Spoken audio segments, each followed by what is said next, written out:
Um, you know, it's funny because when you're really determined to when you have spiritual intention and your goal is enlightenment above everything else, you will experience spiritual states. The only thing you have to do is say, I am going to become enlightened because it is my destiny, it is my birthright,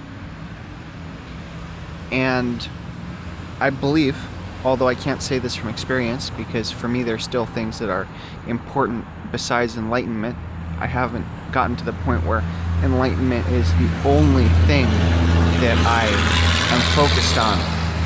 You know, there's the mundanities.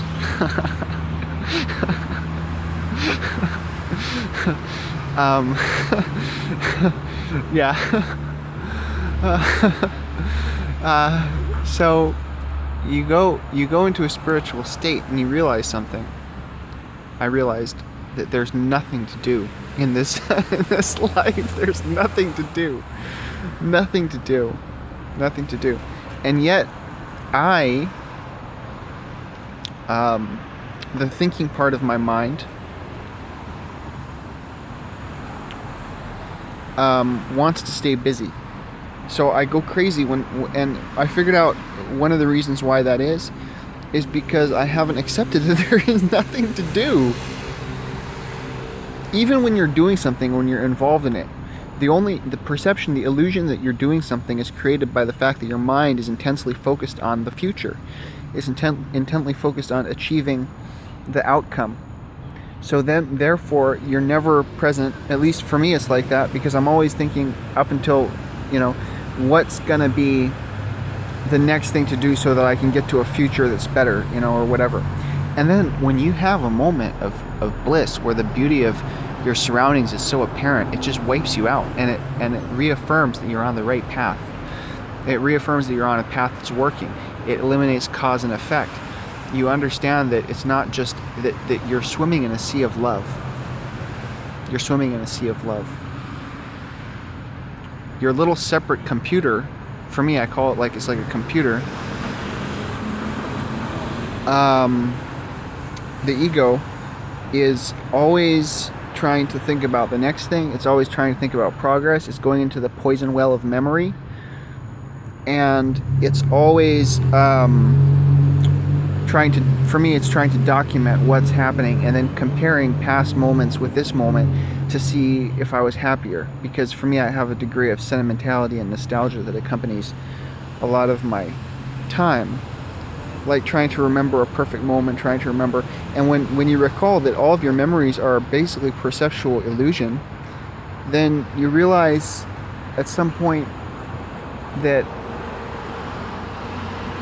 I guess I'm still working on it. That's as far as I've come. I'm still working on it. What I need to let go of, because it's about letting go. And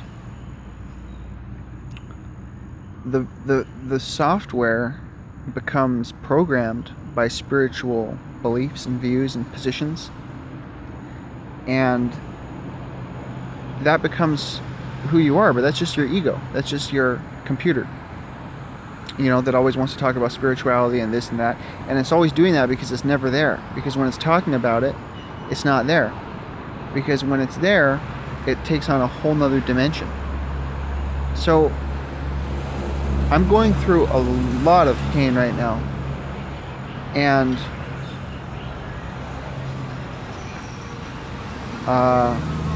guilt. And because of that, I've known that there's something not right, and my spirituality has intensified. Where it's getting to the point where it's going to be, enlightenment is going to be my only purpose here. Maybe I'm not there yet, but I'm getting there. I can feel attachments dropping away. But there's still things that keep me ticking, keep me going in the world, like I said before. So what I really want to say to anybody is that from my experience is that if you just have the intention, the more you're able to focus on your goal of enlightenment, the more you experience road signs that you're getting there, which are precursors, as David Hawkins says, to what's to come. You get these little Zen Satori moments, and that's a precursor of what's to come. I can only conceptualize what it would be like to be fully enlightened over 600 or at 600 and living in that state of bliss for eternity, basically, right? I can conceptualize it from my experiences of Satori, but I'm not living it.